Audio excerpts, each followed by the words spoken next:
Hello, how are you? Yeah, I want to discuss the reason why, and maybe you can also subscribe my channel. I want to discuss the reason why I believe Mr. Donald Trump could be a nominee for Nobel Prize this year or next year.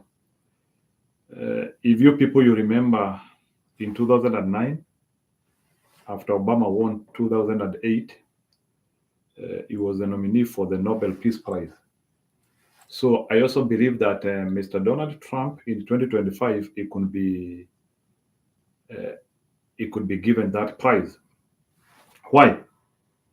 Because the win which he got was historic. First of all, he was able to bring many people together.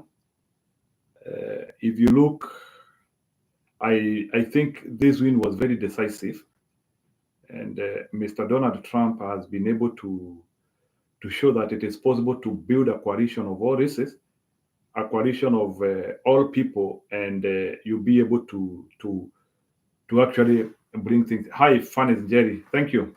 Karibu. I'm discussing the reasons why I think Mr. Donald Trump could win the Nobel Peace Prize next year. As you are aware, as we speak, and maybe some of the things we need to start discussing here, we are having war in Gaza and we are also having war in Ukraine. Immediately when he was declared a winner, and by the way, Mr. Donald Trump performed better than Joe Biden in 2020. And many people who we were telling that 2020 election was not determined or there were things which happened wrongly, people are not believing.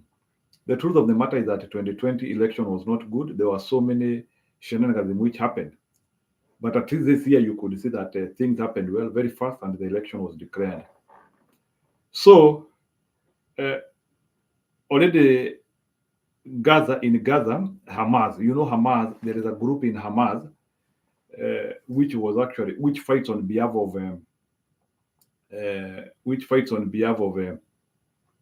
I think the Gaza people. They call themselves Hamas. Is that I think the U.S. and some other countries have labeled them as terrorists. Although Turkey and I think countries like Russia, they take them as liberators or revolution movers. To some extent, they could be correct because even before independence in Kenya, Mau Mau was a terrorist group. So I don't know how Mau Mau was a terrorist group and they were trying to fight for their country. So I think it's always the same thing. Any group which is trying to resist invasion is always labeled as a terrorist group. So that is why the only issue I disagree with Hamas and Hezbollah is their quest of killing people who have no issues. Like that issue of Hamas attacking Israel in October 7 last year was a bad move. They were not supposed to attack Israel on October 7. Because now that attack of October 7, where they attacked the Jews while they were partying during a Jew concert, and they attacked them, killing them and kidnapping them, is what actually gave Israel bravery to go into Gaza and attack them. So that was the problem. So Hamas was not supposed to do that. And you can see, since Israel invaded them, they have lost all their generals. They have lost all their generals. And any person who becomes a leader, he dies. Any person who becomes a leader of Hamas, he dies. You can see all of them have done, and so many rebels. So I think that is the reason why, like, Africa becomes silent. Africa, they don't want to talk a lot because they don't want such problems which are happening in the Middle East to come to them. And I think it is better to be silent instead of getting such issues. So Hamas will be destroyed, but Hamas themselves, I'm hearing, immediately they heard that Donald Trump has won the election, they said that they now want peace.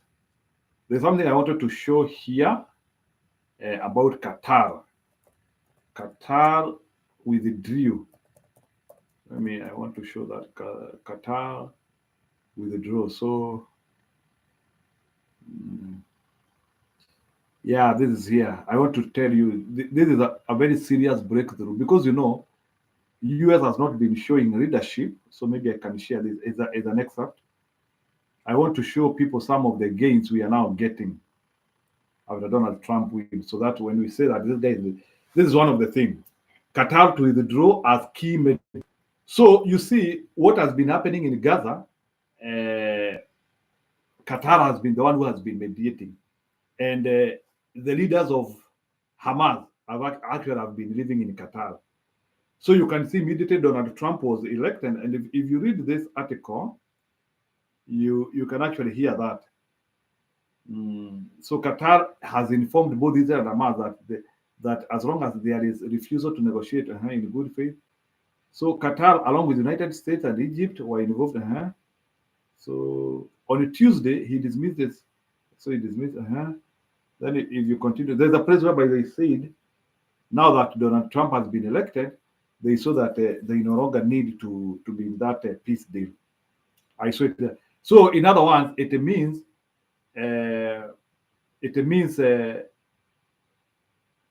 Donald Trump is the one now who has to do this. So Donald Trump is the one who will have to do this. So meaning that Donald Trump will work on peace in Hamas, and he will work with peace in Hezbollah, and he will also have to work with peace with Iran, because Iran is the one which is with both Hezbollah and Hamas. So, and I believe because Donald Trump is going to achieve that success, because he is going to expand the Abraham Accord, because there is something which is called the Abraham Accord. Abraham Accord. So Abraham Accord was that treaty which involved the US and the other countries. So maybe we can read about Abraham Accord here. So Abraham Accord, these were the countries which were involved. Signatories was Israel, Bahrain, United Arab Emirates, Morocco, and Sudan. So these were the countries which were brought. In Abraham Accord, it was the issue of, and the issue was to reduce or to avert Arab-Israel conflict. It was signed in September 15, 2020. Actually, I thought that this signature was enough to give Donald Trump a second term. But it's unfortunate 2020 did not win. But now this is the peace accord. So be assured now Abraham Accord is returning. And with Abraham Accord is where US is able to work with Israel and other Arab nations. So I believe with Abraham Accord, the war will go away. So I think, so you can see here Abraham Accord, peace agreement, treaty, diplomatic relation, and the full normalization between United Arab Emirates and the state of Israel. So then there was also the Abraham Accord with Bahrain also. So Bahrain also agreed. So these are all the countries which were involved. So Donald Trump will have to return here. So Donald Trump will return here. So that is one of the peace agreements which will be very key. And I believe if Donald Trump is going to achieve this, why should he be denied the Nobel Peace Prize, which actually comes along with the people who have brokered peace deals in the world? Another thing which is very important is Russia, which I believe he will succeed. Russia versus Ukraine. So Russia versus Ukraine peace. This is something else which I know he is going to initiate. So let's read what some news are saying about this peace deal, which we think should be there. So Trump, Russia, Ukraine peace deal. Here is what his plans are to freeze the war. So let's read. In his campaign, he was saying that he wants to end this war by day one after securing the White House. Now, this one. So as geopolitics landscape remains tense, could influence the details of the peace proposal. Pompeo, critical of the Biden and definitely. So meanwhile, former diplomat has suggested autonomous zones within Ukraine, an approach reminiscent to the Minsk agreement. So what Grenell proposed was, so maybe we can, there are some, NATO is expanding in the whole of NATO, in the whole of Ukraine. So that has been some of the problem. So what is happening is places which are near the border of Russia and Ukraine, they be given Russia to control them. I wanted to give a good map. Let me look for a good map. Like some places should be given to Ukraine, no, to Russia. I mean, Donetsk. You know, there are some places where the Ukrainians who speak, the Ukrainians who speak Russian. So maybe this one. Yeah, but you can see like most you see like near the Black Sea here, the red places. You see all these red places here. Uh, these red places. Yeah, the map is coming.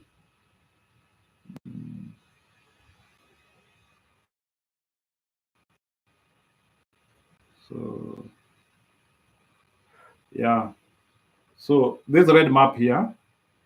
Uh,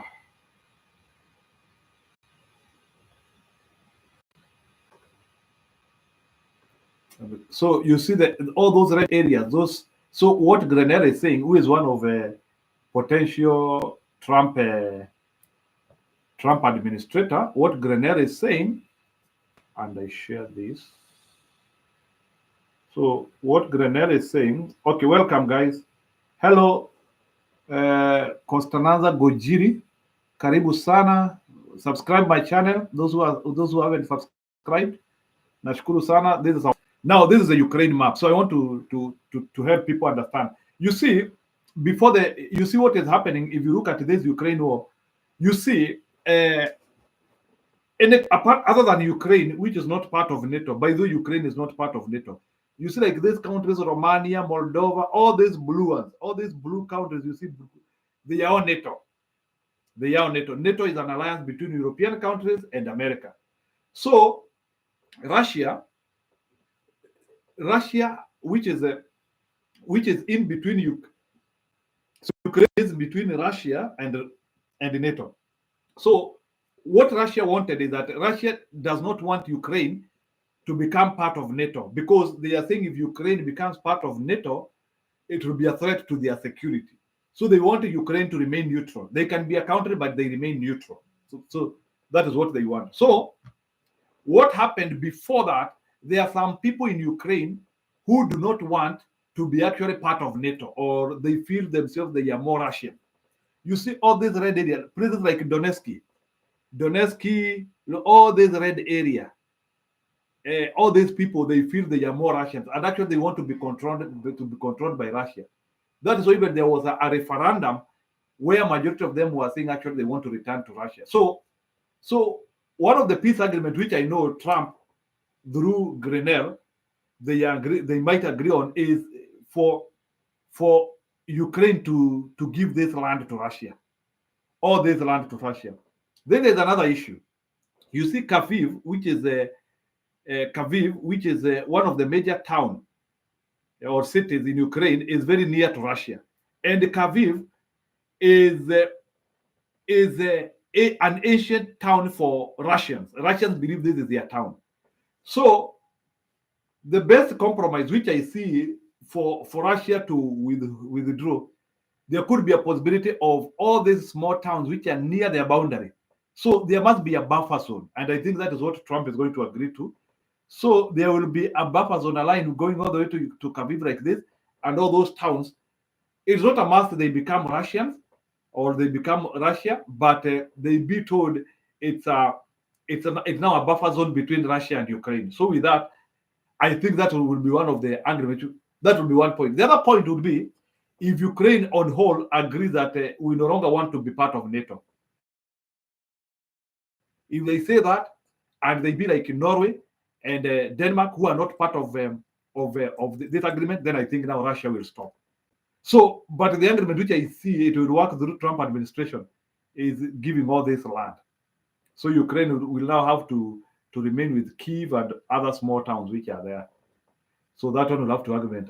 And maybe if that will be the only formula for peace, so we will have to know. So that is one of the area which they will have to agree on. So this land, where you see all this red line will have to be controlled by Russia if this war has to stop.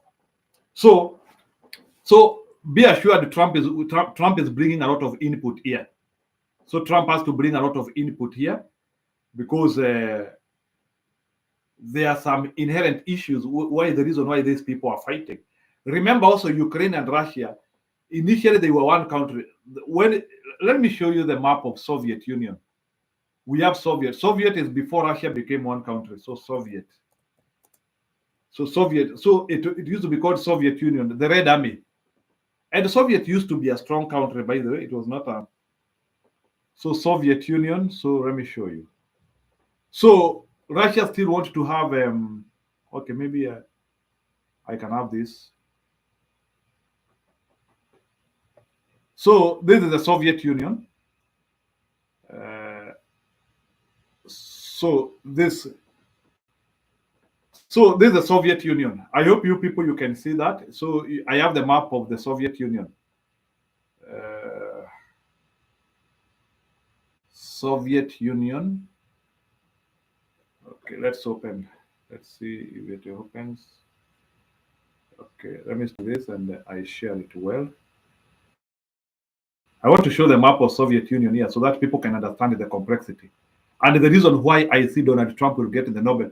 What I'm discussing is the reason why, because Donald Trump is going to solve this dispute. I think the world should stop this bilateral discussion where they think that they are the people who decide who should be given Nobel and they don't reward this man with the Nobel. I think he should be the best person to get Nobel in 2025 because he will deliver this. Let me show you. So this is Soviet Union before. Sorry. This is Soviet Union. So Soviet Union was Russia. The one you see, majority there was Russia. And you see, by the way, Soviet Russia, what happens with Russia? Russia is a transcontinental country. Russia is both in Europe. You see, there is with China and Japan on the other side. That is Asia.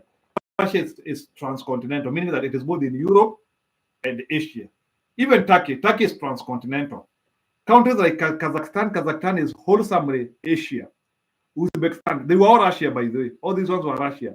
Uzbekistan, okay, all these were small countries here. So you can see a smaller country which is in forgetting its name when I remember. So you can see Ukraine was part of the former Soviet, the Soviet which collapsed in 1991. So Ukraine was part of them. So what Russia does, Belarus, even if they are not part of Russia, Belarus is a colony of Russia. So Belarus is controlled by Russia. So they have no problem with that. Currently, also Georgia has gotten a president who is pro-Russia. So they have no problem with that. Armenia and Azerbaijan. So those countries. So what is happening now with Ukraine here? So Russia feels like because Ukraine is too much NATO, it will be a threat to their strategic position in security. And they feel now Ukraine here, they could even plant missiles in Ukraine, and now Ukraine will become a problem to them. And also maybe Ukraine is becoming too much pro-West.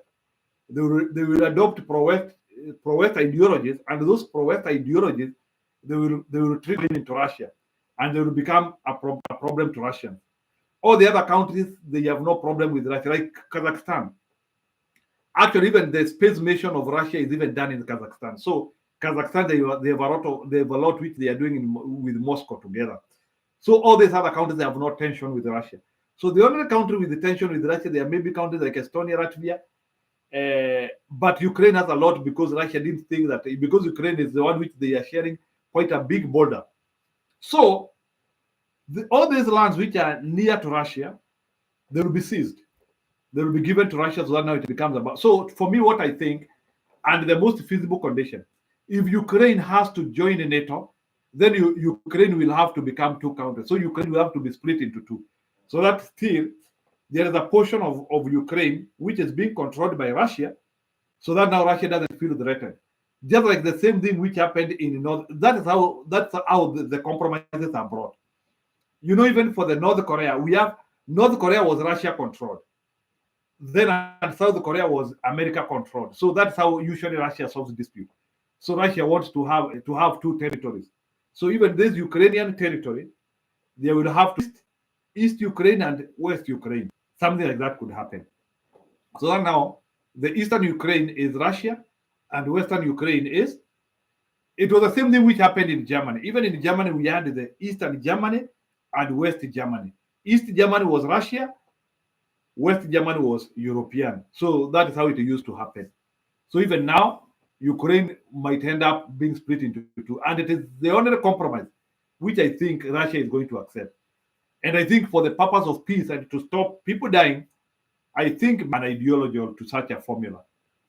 What I think. So that's what I believe maybe could happen. So so that's a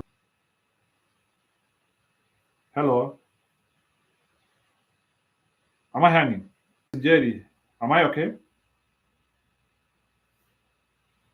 Uh, I can stop share and continue the monologue. So funny is, am I hanging? Anyway, so those are the explanations which are very key to understand. Uh, the only way to solve that dispute, maybe Ukraine could become two countries. So we will have Eastern Ukraine and Western Ukraine. So let's hope it will be a deal which could be agreed by all parties. And now with the US as the sponsors of that deal, it could be key. So once again, welcome to my podcast. I hope you people you understanding and you keep on understanding. So why do I think we'll get the Nobel? Number one, there will be a lot of calm in the US. I think after his win and his inauguration, we are going to have an extended period of prosperity, whereby there will be a lot of money, there will be a lot of business. So there will be a lot of calm because people will be settled, people will be working. There will be a lot of industrialization. Industries will start returning back. So the US will be calm. I think gang organizations like Antifa and some other militia groups will cool down momentarily. So there will be a lot of unity because sometimes money brings unity. So there will be a lot of money coming from all sectors. So there will be a lot of unity. So domestic issues will be good. And countries start collapsing when there is a lot of internal affairs within that country. So domestic affairs is going to become good. So Donald Trump is going to improve domestic affairs.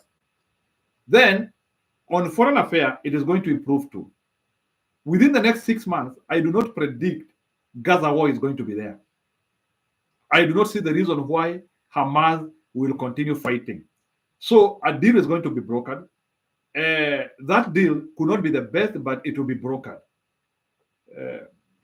Maybe to some extent, it might not favor the Gazians, but I think Gazians will not lose their land.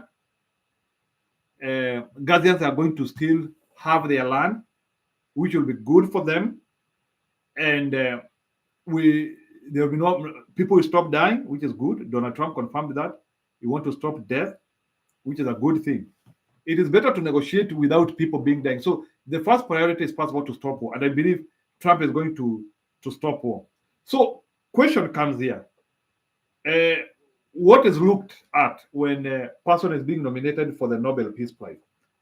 What is looked at when somebody is being nominated for the Nobel Peace Prize is your attitude, your intentions, and your involvement in serious peace agreement. You remember Abe of Ethiopia, he was given Nobel Peace Prize because of his efforts to bring peace in some warring communities in Ethiopia. We have also some other people like we have Wangari Maathai, who was given Nobel Peace Prize because of her effort of bringing peace through tree planting and the saving of the environment. So there are those people who have done exemplary well in their profession, and they are rewarded with Nobel.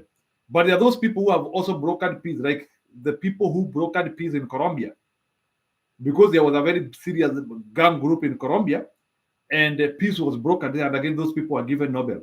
There is also another time when organizations are given Nobel. There's a time when FAO can be given Nobel, United Nations can be given Nobel, AU can be given Nobel, UN can be given Nobel, nuclear agency, especially because of the issue whereby the fact that the nuclear agency has decampaigned the use of nuclear by itself, they have promoted peace.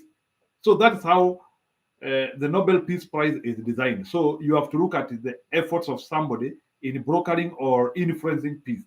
That's why, like the nuclear agency, was given Nobel because if we fight using nuclear, there will be war and there's no peace.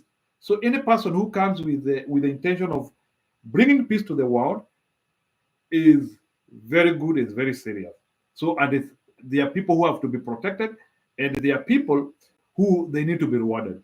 So despite the rhetoric and how we feel, either left wing or right wing, I think a time to reward the efforts of Donald Trump, which he has always talked about, including even saying war in Middle East was a mistake. The fact that Mr. Donald Trump, the most senior person in the United States, is saying we don't need war. War has no importance. I think is an enough qualification for him to earn that coveted prize, which is always given in Oslo. And I think Oslo, if they have clarity of mind, I think Oslo should reward Mr. Donald Trump with a Nobel Peace Prize. Let me hear your comments about, do you think Mr. Donald Trump deserves the Nobel Peace Prize? For me, I think he deserves the Nobel Peace Prize. And if there is any person who is willing to nominate somebody for a Nobel Peace Prize, I think Donald Trump qualifies for that. Let's forget about the hate and all the fear mongers which the radical and the liberals have been saying about this person, and so much name damaging and saying that this person is not a good person. The truth of the matter is, this person has been involved in so many interventions in this world. Golan Heights, Adam Accord, North Korea. The fact that this guy attempted even to go and close the demilitarized zone in North and South Korea, greeting Kim Jong Un, talking with the South Korean president. I think that was an effort which actually could have warranted a Nobel Peace Prize.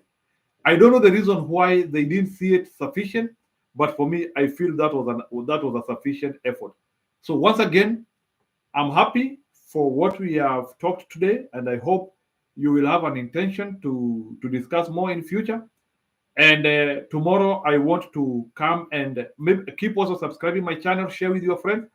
And tomorrow, I want to come and discuss about Rigathi Gachagua, and do we think like if he can be able to make inroads in the Kenyan politics coming in the future, or what are his stakes? What is his next influence angle? Do we still believe that Mr. Raila Odinga can get the AU position? Those are the things which I want us to discuss in the next 2 days. Thank you, and let's meet again. And I appreciate. Keep subscribing. Asante.